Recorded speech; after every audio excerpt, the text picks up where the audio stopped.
It's zombie week for the Cowboys as Dallas travels to New York to tussle with the reanimated corpse that was the 0-6 New York Giants.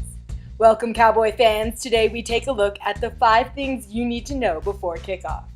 This is the Landry Hats pregame show. I'm Crystal Tooney. So the Giants are 4-6 now and talking playoffs. At number 5, we take a look at the quarterbacks they've beaten. To start this streak, they got Josh Freeman in his lone start for the Vikings. Big Blue was the beneficiary of that epic train wreck. Freeman hasn't seen the field since. Then they got rookie sensation Matt Barkley in his lone start for the Eagles. Blame the Cowboys for giving Nick Foles a concussion the week before.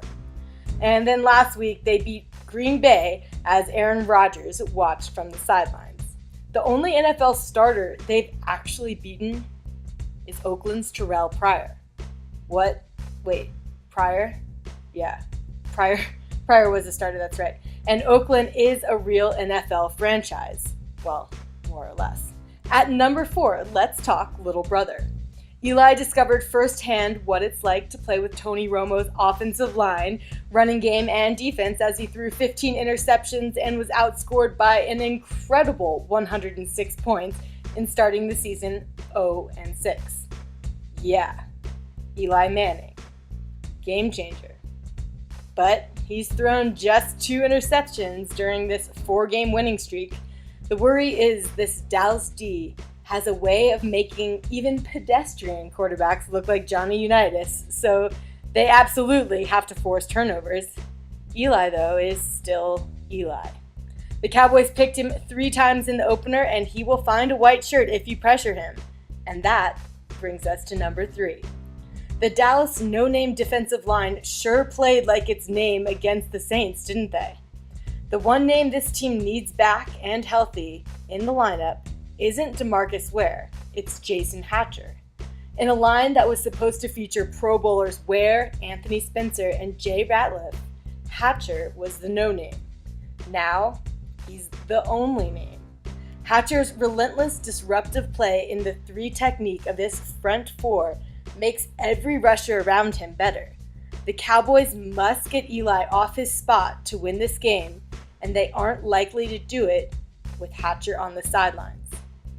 Why is it so important to get Eli off his spot? Well, because at number 2, linebacker Sean Lee won't be trolling the middle of the field this Sunday. You don't need to know that. Everyone knows that. But what you may not realize is how the presence of Sean Lee affects quarterbacks even when he isn't making plays. Notice how the entire middle of the field opened up after Lee went out against the Saints?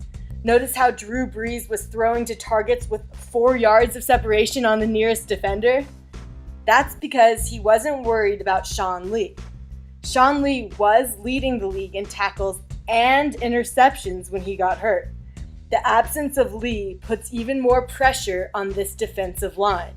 And if Hatcher can't go, there's no real reason to believe they're up to the challenge. But that brings us to number 1. Tony Romo is in a slump.